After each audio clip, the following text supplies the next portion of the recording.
একটা ডাটাবেস থাকা উচিত প্রত্যেকটা নির্বাচনী আসনে কারা জাকাত নিতে পারে সেই নামগুলি একটা ডাটাবেসে রাখা উচিত। আমি প্রপোজ করব যে একটা জাকাত টেলিভিশন যাতে আমরা ইন্ট্রোডিউস করতে পারি, যাতে বাংলাদেশে যারা জাকাত নিতে পারে, যারা প্রাপ্য, তাদেরকে আমরা জাকাত যারা দিতে পারে সেই জনগোষ্ঠীর কাছে পৌঁছে দিতে পারি। We must promote Islamic banking. গত 4 মাসের কোন পত্রিকা খুলে একটা ব্যাংক লুটের খবর আপনারা দেখাতে পারবেন না। গত 4 মাসে আপনারা কোন ধরনের পলিটিক্যালি প্যাট্রোনাইজ, আপনি যদি লাইব্রেরিতে যে শুধুমাত্র আওয়ামী লীগের প্রথম 6-7 মাসে দেখেন, অতদিনেই কিন্তু বেসিক ব্যাংক খাওয়া ওই বাচ্চু সাহেব আরম্ভ করে দিয়েছিল সেপ্টেম্বর মাসে। আমাদের প্রিয় নবী হযরত মুহাম্মদ সাল্লাল্লাহু আলাইহি ওয়াসাল্লাম যখন মদিনা স্টেট করেন, মানে এর উপরে তো সিভিলাইজেশন হয় না, তার সবচেয়ে বড় পিলার 2টা ছিল। একটা ছিল জাস্টিস, আরেকটা ছিল হিউম্যানিটি। সেই হিউম্যানিটির মধ্যে রুল অফ ল ছিল। অবশ্যই আলহামদুলিল্লাহ অত বড় নেতা, পৃথিবীর সবচেয়ে বিশ্ব মহামানব উনি, ওনার মতো রুল অফ ল তার পৃথিবীর কোনো দেশে আসবে না, সেখানে অবশ্যই আমাদের ঘাটতি আছে। কিন্তু এই যে ইন্টেনশনটা, এই যে জাস্টিসের ইন্টেনশন, এতিমদের জন্য, মহিলাদের জন্য, ডিস্ট্রেসড মানুষের জন্য, ফিজিক্যালি চ্যালেঞ্জ মানুষের জন্য, এই যে চিন্তাটা ইনশাল্লাহ আল্লাহ জানি আমাদের এখানে এই বরকতটা নিয়ে আসে। আমি এটাই চিন্তা করি, আমি এটাকেই রেসপেক্ট। মানে স্পিকার, এই জিনিসটা অনেক বেশি ইম্পর্টেন্ট, কারণ আপনার যখন এই গুড ইন্টেনশন থাকে, যেমন সেই সময় মদিনা স্টেট তারপর 700 ইয়ার্স সারা পৃথিবী রুল করেছেন, এবং যেইভাবে মেরিটোক্রেসি উপরে চলে আসছে, সেই সময় পৃথিবীর সবচেয়ে বড় বড় সায়েন্টিস্ট আমাদের মুসলিম বিশ্ব থেকে আসছিল। এবার আমরা এই বাজেটে এরকম প্রভিশনও আমাদের রাখা উচিত যাতে মেরিটোক্রেসি অটোমেটিক উপরে আসতে পারে। আজকে বাংলাদেশ একটা ছোট্ট এক্সাম্পল দেয়, মেবি ট্রিভিয়াল, কিন্তু আজকে যারা ইয়াং জেনারেশন বা আপনারা যারা ক্রিকেট খেলা দেখেন, দেখবেন একটা নতুন ছেলে আসছে নাহিদ রানা নামে। এই ছেলেটা আজকে পৃথিবীর সবচেয়ে ফাস্টেস্ট বোলার। তাকে আমরা সেইখান থেকে নিয়ে আসতে পারছি বিকজ অফকোর্স আমাদের ওই সিস্টেমে একটা মেরিটোক্রেসি ছিল। আই এম শিওর বাংলাদেশের কোনায় কোনায় এরকম হাজার হাজার বিভিন্ন সেক্টরের নাহিদ রানা আছে যাদেরকে আমাদের নিয়ে আসতে হবে।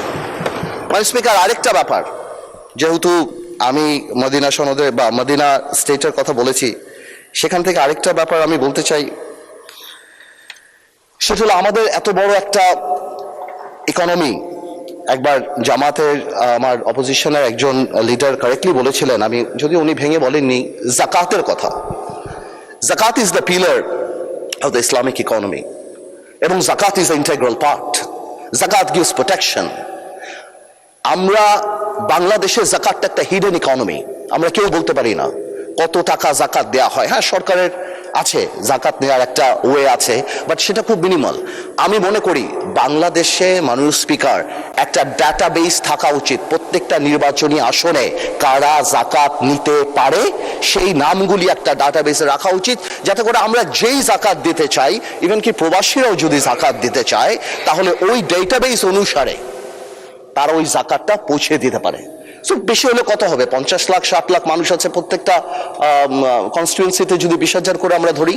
কিন্তু এতে কি হবে, উই মাস্ট প্রমোট দ্য জাকাত। যেমন আগেই বললাম, জাকাত আমাদের ইকোনমির অনেক বড় টিঙ্কার ব্যাপার, এবং নিশ্চয়ই মানুষ জাকাত দেয়।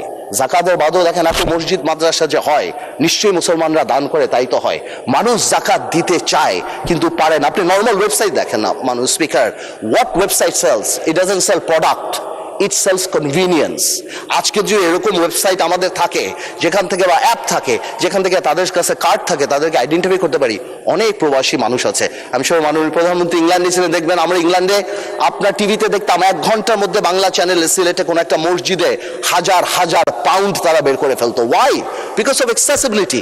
আমার মনে হয় যারা জাকাত প্রাপ্য তাদেরকে আমাদের এই সুযোগ করে দেওয়া উচিত, যাতে জাকাতটা আরো অনেক পপুলার হয়। অ্যাট দ্য সেম টাইম আমি প্রপোজ করব যে একটা জাকাত টেলিভিশন যাতে আমরা ইন্ট্রোডিউস করতে পারি, যাতে বাংলাদেশে যারা জাকাত নিতে পারে, যারা প্রাপ্য, তাদেরকে আমরা জাকাত যারা দিতে পারে সেই জনগোষ্ঠীর কাছে পৌঁছে দিতে পারি। এখন out of sight out of mind, অনেকে ইচ্ছা করলেও দিতে পারে না। জাকাতের সাথে আরেকটা কথা আমার একজন মাননীয় সংসদ সদস্য বলে গেলেন, রিবা বা সুদের কথা। এটাও আমাদের একজন বলে গিয়েছিলেন, আমাদের মাননীয় সংসদ সদস্য জামাতে ইসলামের উনিও বলে গিয়েছিলেন, আমি কারেক্টলি বলি, আমি জানি এই কথা বললে হয়তো আমাকে অনেকে প্রোগ্রেসিভ মনে করবে না, ইটস টু, এটা হতেই পারে, বিকজ আমরা এমনভাবে কনভেনশনাল ব্যাংকিং বা শাইলক সিস্টেমে আমরা যেভাবে ঢুকে গিয়েছি, এটা আমরা রাতারাতি পরিবর্তন করতে পারবো না। কিন্তু এটা সত্যি কথা যে পৃথিবীতে এখন Islamic banking is the trend. আপনি ইংল্যান্ডে যান, এটা সত্যি কথা, আপনি ইংল্যান্ডে যান, আপনি Al Rajhi bank, Maybank, Ahli bank, gate house, Islamic bank of Malaysia, এবং মাননীয় প্রধানমন্ত্রী যখন মালয়েশিয়াতে ছিল সেখানেও আমি বিবিসি একটা নিউজ দেখেছি about Islamic economy and Islamic শিল্প। We must promote Islamic banking. এক ইসলামিক ব্যাংক ডাকাতি হয়ে গেছে এই কারণে, যেটা আমার এক ভাই বললেন ওখানে দাঁড়িয়ে, যে ইসলামিক ব্যাংক ডাকাতি হয়ে গিয়েছে বিকজ ডাকাত খারাপ ছিল। That's it. But Islamic banking is the biggest solution. সারা পৃথিবী ইসলামিক ব্যাংকিং এর দিকে যাচ্ছে এবং সরকারের তরফ থেকে আমাদের এই ইসলামিক ব্যাংককে প্রমোট করা উচিত। বিকজ কেন? বিকজ আমরা ডিভাইন ব্লেসিং এ বিশ্বাস করি। আমরা বিশ্বাস করি ইসলামিক ব্যাংকিং যত প্রমোটেড হবে বাংলাদেশে, ইসলামিক হবে, আল্লাহ তাআলার সেই রহমত ডিভাইস ব্লেসিং আমাদের উপরে আসবে।